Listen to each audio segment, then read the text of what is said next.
एक पंडित जी भोजन करने बैठे तो सामने थाली पंडितानी ने दाल चावल साग रोटी रखी होगी, अचार वगैरह।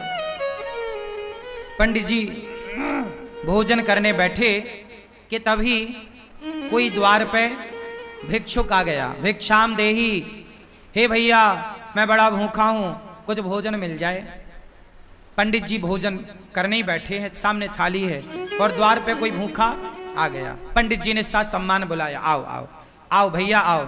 आसन लगाई और भोजन अपनी वाली थाली पंडित जी ने उन्हें दे दिया।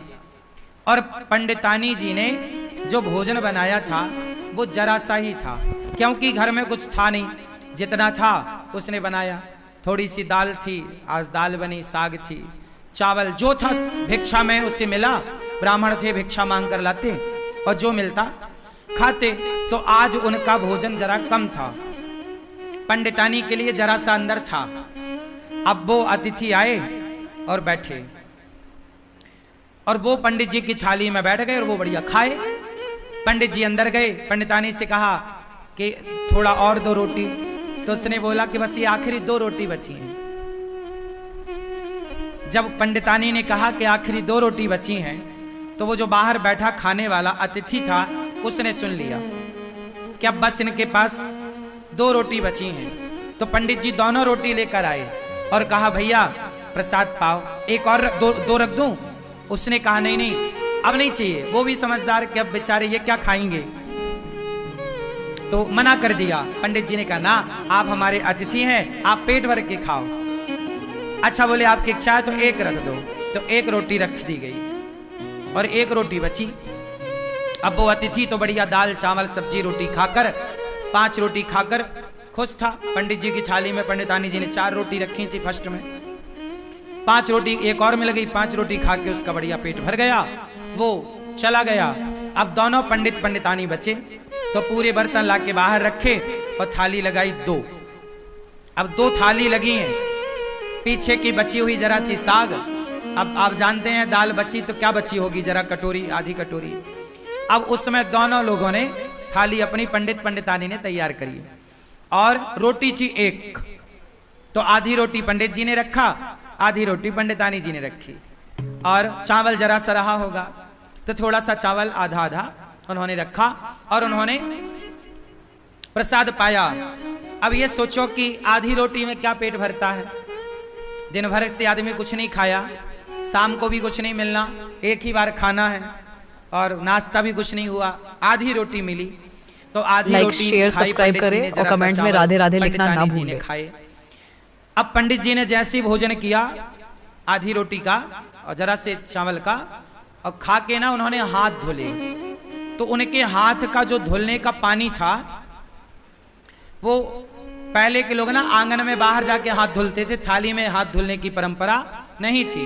आज भी हम लोग थाली में हाथ नहीं धुलते, आप लोग खाते हो थाली में हाथ निचोड़ देते हो, ये गलत परंपरा है। हाथ कभी थाली में नहीं धुलना चाहिए। थाली को खा लो, मतलब दाल चावल सब्जी रोटी एक एक दाना खा लो और थाली को धुलो, थाली पे हाथ मत धुलो। पंडित जी बाहर हाथ धुलने गए तो जहां उन्होंने हाथ धुला वहां एक छोटा पेड़ था। वहां पेड़ के पास ना एक नेवला था। क्या था? नेवला। सांप और नेवले की लड़ाई होती है ना, तो नेवला जीतता है, वो नेवला था। तो नेवला के पूंछ की तरफ पंडित जी के हाथ का धुलने का पानी गिरा और वो नेवले की पूंछ गीली हो गई। आधा पीछे का हिस्सा, पूंछ का हिस्सा गीला हुआ और जैसे ही पूंछ पे पानी गिरा उसके पूंछ का रंग सोने जैसा हो गया, सुनहरा। नेवले ने पूंछ देखी, पंडित जी से बात करी, पंडित जी आपने पानी डाला तो मेरा देखो ये रंग सुनहरा हो गया, सोने जैसा, मेरी पूंछ सोने जैसी हो गई। आप एक काम करो, मेरे पूरे शरीर में पानी डाल दो, मैं सुंदर हो जाऊंगा। पंडित जी बोले मैंने तो अपना हाथ धुल लिया। नेवले ने कहा महाराज ये बताओ कि आपके पानी डालने से मेरा ये शरीर का रंग कैसे बदल गया, सुनहरा हो गया, सोने के कलर का। अब मुझे पूरा शरीर सोने का करना है, पूरा शरीर सोने की तरह चमके मेरा, आधा हो गया मेरा, आधा बताओ कैसे होगा? कल मैं आऊं, आप मेरे ऊपर फिर हाथ धुल देना। पंडित जी बोले नहीं, अब तुम जाओ धर्मराज युधिष्ठिर के राज्य में। धर्मराज युधिष्ठिर यज्ञ कर रहे हैं, उस यज्ञ में ब्राह्मण लोग भोजन कर रहे हैं। जाओ, जहां ब्राह्मण लोग भोजन करके हाथ धुलेंगे, धर्मराज युधिष्ठिर सबको अन्नदान कर रहे हैं, बहुत बड़ा यज्ञ हो रहा है। जाओ, यदि तुम्हारा किसी ब्राह्मण के हाथ धुलने के जल से यदि तुम्हारा शरीर सोने का हो जाए तो समझ लेना कि धर्मराज का यज्ञ पूरा हो गया। जाओ। अब वो नेवला बड़ा खुश धर्मराज युधिष्ठिर के राज्य में पहुंचा, और जहां सारे ब्राह्मण भोजन करते और पानी से हाथ धुलते एक अलग जगह पर, नेवला जाके वहीं बैठ गया। हजारों नहीं लाखों ब्राह्मणों ने हाथ धुले, हजारों नहीं लाखों लोगों ने प्रसाद पाया, लेकिन नेवले का रंग सुनहरा नहीं हुआ। अब जब सारे ब्राह्मण खाए, दक्षिणा ले लेके चले गए, तो धर्मराज युधिष्ठिर बोले देखो, अर्जुन बोले कि देखो, अब राजाओं की एक सभा लगी। उस राजाओं की सभा में अर्जुन ने बोला, भीम भैया ने बोला, देखो आज तक के इतिहास में इतना बड़ा अन्नदान जितना बड़ा धर्मराज युधिष्ठिर ने किया, जितना बड़ा यज्ञ युधिष्ठिर ने किया, आज तक किसी ने नहीं किया। इतना बड़ा यज्ञ किसी ने नहीं किया, इतना बड़ा अन्नदान किसी ने नहीं किया, इतना सारा सोना चांदी हीरा मोती दान दिया युधिष्ठिर जी ने। तब नेवला बोल पड़ा, नेवला, ए भीम चुप रह। नेवला बोला, भीम भैया चुप रहो, कोई यज्ञ व्यज्ञ नहीं हुआ यहां। यज्ञ तो एक ब्राह्मण के घर में हुआ था। कौन हो तुम? नेवले को बुलाया। भीम भैया ने पूछा, तुम कौन हो? नेवले ने कहा, भैया मैं तो नेवला हूं। तो तुम्हारा ये शरीर सुनहरे का कैसे है? सोने का रंग सुनहरा कैसा? नेवला ऐसा तो नहीं होता, तुम्हारे ये बाल सोने जैसे चमक रहे हैं कैसे? उसने कहा, महाराज यहां पास में एक गांव है, उस गांव में एक पंडित पंडितानी रहते हैं। पंडित जी ने हाथ धोया तो उनके हाथ धोने का जो पानी गिरा वो मेरे शरीर पे गिरा, तो मेरा शरीर सोने का हो गया आधा। और उन्होंने कहा कि युधिष्ठिर के यज्ञ में जाओ, यदि तुम्हारा पूरा शरीर सोने का हो जाए तो समझ लेना कि उनका यज्ञ पूरा हो गया। पर सुनो, तुम्हारा कोई यज्ञ पूरा नहीं हुआ, मैंने तो कब से बैठा गीला होता रहा, मेरा शरीर सोने का नहीं हुआ। और तुम कह रहे हो कि धर्मराज ने इतना बड़ा यज्ञ किया, इतना दान किया, वो पंडित जी ने जो हाथ धुले तो मेरा शरीर बदल गया, और तुम्हारे यहां तो इतने ब्राह्मण खाए, कुछ नहीं हुआ। भगवान श्री कृष्ण भी उस सभा में बैठे थे। भगवान कृष्ण मुस्कुरा रहे हैं मंद मंद। अर्जुन गए, हे श्याम सुंदर, ये आप ही जानो ये नेवला कौन, ये क्या कह रहा है, आप बताओ कि यज्ञ पूरा हुआ कि नहीं। अब सब में ये कौतूहल हो गया ना कि भाई धर्मराज ने इतना पैसा खर्च किया पर इनका तो यज्ञ पूरा हुआ ही नहीं। नेवला कह रहा है कि जब तक पूरा शरीर सोने का नहीं होगा यज्ञ पूरा नहीं माना जाएगा। अब श्री कृष्ण से जब कहा गया तब भगवान श्री कृष्ण ने कहा कि सुनो, अभी आपका यज्ञ पूरा नहीं हुआ, इसलिए इसका शरीर सोने का नहीं हुआ। हो जाएगा पूरा तो इसका शरीर निश्चित सोने का होगा। अर्जुन ने कहा कि हे प्रभु, लाइक शेयर सब्सक्राइब करें, मेरे और भाई राधे ने राधे लिखना ना भूलें। युधिष्ठिर जी ने जितना बड़ा यज्ञ किया, आज तक इतना बड़ा यज्ञ किसी ने नहीं किया। जब किसी ने नहीं किया तो इसका आधा शरीर सोने का कैसे हुआ? भाई इतना बड़ा यज्ञ तो किसी ने नहीं किया, और ये इसका शरीर पूरा सोने का यज्ञ में होगा, तो आधा शरीर जो इसका सोने का हुआ वो कैसे हुआ, मैं ये जानना चाहता हूं। तब भगवान कृष्ण बोले, नेवला तू ही बता। तब नेवले ने बताया कि महाराज मैं वहां गया पंडित जी भोजन करने बैठे थे, कोई अतिथि आया तो अपनी थाली खिसकाई और आधी रोटी खाई और संतोषजनक भाव से उन्होंने अतिथि को भोजन कराया और जितना मिला ईश्वर का धन्यवाद देकर बिना शिकायत के और प्रसन्न चित्त से दोनों पति पत्नी आनंद से थे। उन ब्राह्मण का, संतोषी ब्राह्मण, भक्त ब्राह्मण, वो भक्त था, संतोषी था, उस संतोषी और उस भक्त का हाथ का जब धौमन मेरे शरीर पर पड़ा तो मेरा शरीर आधा सोने का हो गया। अर्जुन बोले प्रभु ये क्या है? भगवान बोले अर्जुन तुम्हारे भाई ने करोड़ों रुपए खर्च करके जो यज्ञ किया, करोड़ों रुपए खर्च करके उस यज्ञ से तुम्हारे भाई को जितना पुण्य नहीं मिला उससे ज्यादा पुण्य उस ब्राह्मण को एक भूखे को भोजन कराने से मिल गया। क्यों?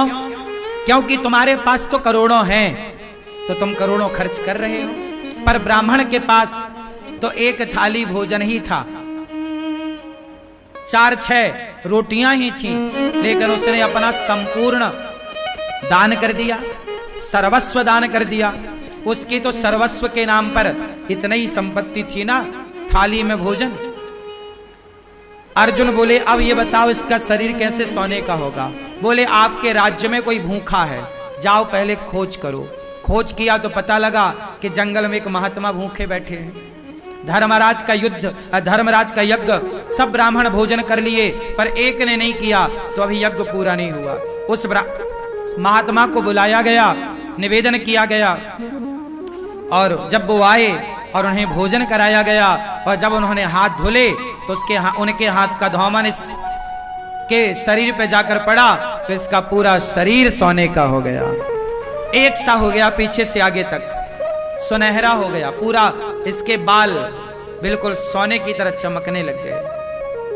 घंटा बंधा था, टन टन टन टन करके बजने लग गया। युधिष्ठिर आपका यज्ञ संपन्न हुआ। यज्ञ कब पूरा हुआ? जब भोजन कराया। कोई भी यज्ञ कर लो साहब, जब तक अन्नदान नहीं करोगे वो यज्ञ पूरा नहीं होगा। लाइक शेयर सब्सक्राइब करें और कमेंट में राधे राधे लिखना ना भूलें। सबसे बड़ा यज्ञ अन्नदान ही है। आप और किसी यज्ञ में उलझो मत, आप सीधा किसी भूखे को भोजन करा दो, वही सबसे बड़ा यज्ञ है। इसलिए गौरी गोपाल आश्रम में रोज यज्ञ होता है। कौन सा यज्ञ? सेवा का यज्ञ। सवेरे 8 बजते ही संतों की टोली आ जाती है, कीर्तन करने लग जाती है। रोज गोविंद हरे गोपाल हरे, रोज कीर्तन होता है गौरी गोपाल में संतों के द्वारा, और उन्हें भरपेट आप लोग दान करते हो, उन्हें आप भोजन कराते हो अपनी ओर से। आप लोग जो एक दिन का गौरी गोपाल अन्न क्षेत्र बांटते हो संतों को, तो जितने संत भोजन करते हैं आपके द्वारा, एक एक संत एक एक यज्ञ का फल आपको देकर के जाते हैं। इसलिए गौरी गोपाल आश्रम में जो संत भोजन करते हैं वो किसी यज्ञ से कम नहीं है। तो आप भी अपनी बेटी के नाम से, बेटे के नाम से अन्नदान जरूर करिए। और आप भी गौरी गोपाल आश्रम की ये संतों की सेवा के लिए जो अन्न क्षेत्र अखंड निःशुल्क संतों को रोज अन्नदान होता है गौरी गोपाल में, आप भी अन्नदान करिए और आप भी इस अन्नदान की सेवा से जुड़िए। कोई भी कार्य, इसलिए कहता हूं मरने के पहले गौदान, भागवत और अन्नदान, मरने के पहले ये 3 काम कर लेना, फिर बिंदास आराम से मरना, केवल मरने को रह जाए आखिरी में।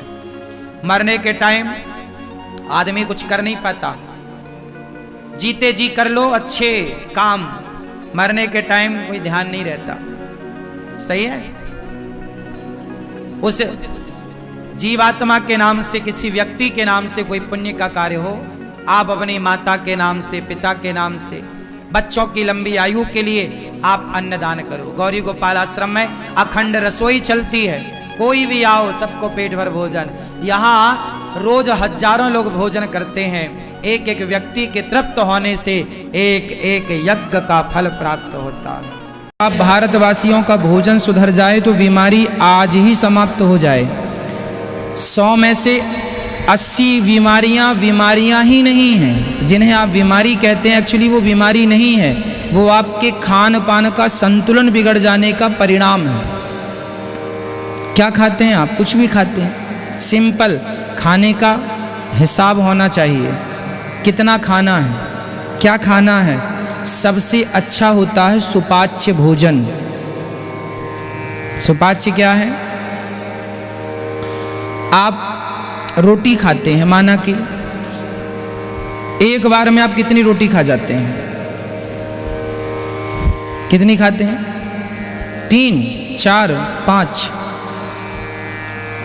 यदि आप रोटी एक बार में 4 खाते हैं तो एक बार में 4 रोटी मत खाइए। राधे राधे लिखना ना भूलें। एक बार में आप 2 रोटी खाइए, 2 घंटे बाद 2 रोटी और खा लीजिए। ज़्यादा खाइए पर एक बार में ना खा लीजिए पेट भर के, थोड़ा थोड़ा गैप में खाइए, थोड़ा थोड़ा। आप सुबह खा लीजिए, सुबह नाश्ता कर लीजिए, नाश्ता थोड़ा सा खाइए। कुछ लोगों को मिलता है तो पेलते जाते हैं, यहाँ तक भर लेते हैं, ऐसा लगता है इनको कभी दोबारा मिलेगा ही नहीं, कोई ढंग ही नहीं खाने का, और फिर मरते रहते हैं, पड़े बीमार, भाग रहे हैं बार बार, खा लिया ढेर सारा।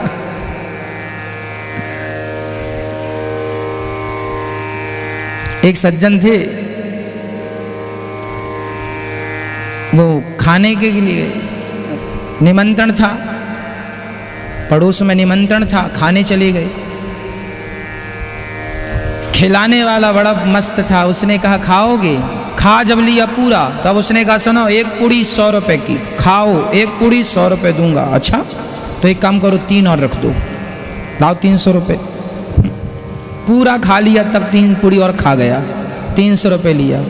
अब बोली अब बस 3, अच्छा 500 की एक पूड़ी खाओगे? अच्छा 3 और लाओ, 1500 हो गए, 3 पूड़ी और 6 एक्स्ट्रा पील गया। अब 1000 रुपए की एक पूड़ी खाओगे? हाँ हाँ 2 और लाओ। इतना खा लिया पैसों के चक्कर में, खाते खाते खाते 10,000 का खा गया। देने वाला भी देता गया, खाता गया। जब खा गया उसने कहा साहब अब 5,000 की एक पूड़ी। 5,000? एक ले आओ, एक तो खा ही लेते हैं। वो भी खा लिया। अब खाओगे? ना साहब अब मर जाऊंगा। अब खाया तो प्राण निकल जाएंगे। अच्छा 10,000 की एक पूड़ी, अच्छा एक लाओ। खाया, खा तो लिया पर वो लेट गया। लोगों ने कहा और चाहिए ना, अब तो आप 50,000 दोगे, नहीं चाहिए। तो फिर एक काम करो, अब यहाँ मत पड़े रहो, घर जाओ। बोले अब घर जा नहीं सकते, एक काम करो खटिया में रख के ले जाओ, छोड़ के आओ, हमसे उठा नहीं जा रहा। तो उसे खटिया में रख के ले जा रहे थे, तो रास्ते में एक सज्जन बोला क्यों जी कहाँ जा रहे हो? बोले घर जा रहे हैं। वो खटिया में पड़ के क्यों जा रहे हैं? अरे बोले बहुत खा लिया। अरे खा लिया, चूरन खा लो, चूरन थोड़ा सा। अरे भाई चूरन की जगह होती तो एक पूड़ी और ना खा लेता 10,000 की? चूरन की जगह नहीं बची। चूरन की जगह होती तो एक पूड़ी और खा लेता 10,000 की। तो ऐसे लोग सदा बीमार ही रहेंगे जो इतनी भी जगह नहीं छोड़ते चूरन खाने की। इसलिए 10 रोटी खाओ आप, प्रॉब्लम नहीं है, पर 10 रोटी 2-2 घंटे 3-3 घंटे के अंतर में खाओ। 2 रोटी अभी खा लिया, फिर 3 रोटी फिर खा लो, फिर 2 रोटी फिर खा लो, तो शरीर स्वस्थ भी रहेगा, एनर्जी भी पर्याप्त मिल जाएगी और आप बीमार कभी नहीं पड़ेंगे। और रात्रि को तो मत खाइए, 7-6 बजे तक खा लीजिए, सूर्य अस्त हो 5-10 मिनट बाद खा लीजिए, अधिक से अधिक 7:30 बजे खा लीजिए। रात्रि को ना खाइए, बहुत भूख लगी है तो खा लेना ठीक है, पर रात्रि का भोजन त्याज्य है, त्याग दीजिए। कभी कभी तो माफ़ है, कोई बात नहीं, कभी भूख लगे सो खा लो, नित्य ना खाओ रात्रि का, है ना। खाने पर विचार कर लो, ज़्यादा से ज़्यादा ककड़ी खाओ, टमाटर खाओ, सलाद इत्यादि खाओ, रोटियां चावल कम खाओ, दाल सब्जी ज़्यादा खाओ।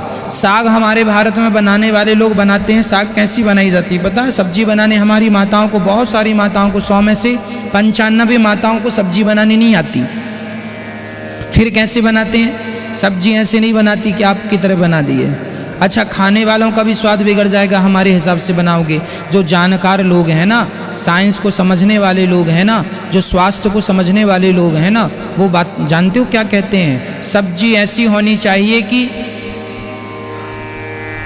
90% सब्जी पक जाए, 10% कच्ची रहे। सब्जी पूरी नहीं पकनी चाहिए, 10% 15% सब्जी कच्ची रहनी चाहिए। क्या होता है, वो सब्जी यदि कच्ची है 10%, तो जो उसके तत्व हैं, पोषक तत्व, वो मरे नहीं हैं, वो आपको जाके शरीर में ताकत देंगे। और सारी पक गई तो जो उसके पोषक तत्व हैं वो भी तो नष्ट हो जाते हैं। आग तो सबको ही जला देती है, जो शरीर में जाना चाहिए पोषक तत्व, जो सब्जियों से मिलना चाहिए, दाल से मिलना चाहिए, वो तो नष्ट हो जाते हैं। इसलिए कुछ परसेंट सब्जियां कच्ची होनी चाहिए, वो खाओ, वो स्वाद भी लगेगा, अच्छा भी लगेगा, स्वास्थ्य भी अच्छा रखेगा। आजकल हमारी माताएं दाल कुकर में बना लेती, इतनी सीटी मारता है वो कुकर, 5-5 सीटी दाल में। अरे भाई, इतना टेम्परेचर दाल का हो गया, अब जो दाल तुम्हारी बची वो उसमें बचा ही क्या? जो उसके दाल के पोषक तत्व थे सब तो तुम्हारी कुकर की सीटी, इतना ताप दिया तुमने, इतना तपाया, उसे नष्ट हो गए। इसलिए दाल वाल खुले बर्तन में पकाया करो, मिट्टी के बर्तन हो, स्टील का बर्तन हो, खुला हो। माना कि गैस ज़्यादा लगती है उसको पकने में, कुकर में जल्दी पक जाती है दाल, पर तुअर की दाल है ना, राहर की दाल है, यदि उसे पकाएंगे ना लगभग आधा घंटा में पकती है, कुकर में 15 मिनट पक जाती है। पर वो 15 मिनट में पक तो जाती है, पर जो उसकी शक्ति है समाप्त हो जाती है। फिर वो चीज़ें आप खाते हैं, समय के पहले बुढ़े हो जाते हैं, डॉक्टर के पास पैसे, जो तुमने गैस बचाई है 15 मिनट की, वो डॉक्टर को चली जाती है। कान कनपट्टी सब एक ही है, पर लोग समझते नहीं। यहाँ से कान पकड़ो या यूं ही पकड़ लो, एक ही बात होती है। लोग गैस बचाते हैं कि चलो कुकर में जल्दी काम हो जाता, काम जल्दी नहीं होता, तुम्हारा स्वास्थ्य बिगड़ रहा है दिनों दिन, दिनों दिन, दिनों दिन, दिनों दिन, दिनों दिन। लोग समझते ही नहीं। ज़्यादा से ज़्यादा फल का सेवन करो, ज़्यादा से ज़्यादा जूस का सेवन करो, लौकी कच्ची खाया करो, लौकी का जूस पिया करो, लौकी का जूस बहुत फ़ायदेमंद है। टमाटर कच्चे खाया करो, चुकंदर खाया करो, ककड़ी तो 2-4 नमक लगा लगा के बढ़िया खा जाए, बच्चों को ककड़ियाँ खवाया करो। हम लोग छोटे छोटे थे, खूब ककड़ी खाते थे। टमाटर के खेत होते थे, वहीं जाते थे गैया चराने, तो गैया चरती थी, वो खेतों में घुस घुस के हम 25-30 टमाटर खा लेते थे। टमाटर खा लेते थे, खूब टमाटर खाते थे। गाय का दूध लगाते थे, लगाते लगाते पीते जाते थे, लगाया पी लिया, लगाया पी लिया। गर्मियों में गोंद मिलती थी, पेड़ों पर चढ़ के गोंद निकाल लेते थे, गोंद खाया करते थे। जो आजकल आप पैसों से खरीद के खाते हैं ना, सब मिलती है। शुद्ध चीज़ें थी, शुद्ध खान पान था, इसलिए सब स्ट्रांग होता है। जितना खान पान बिगड़ जाएगा, शरीर का संतुलन उतनी जल्दी समाप्त हो जाएगा। इसलिए ध्यान रखा करो। लाइक, शेयर, सब्सक्राइब करें और कमेंट्स में राधे राधे लिखना ना भूलें।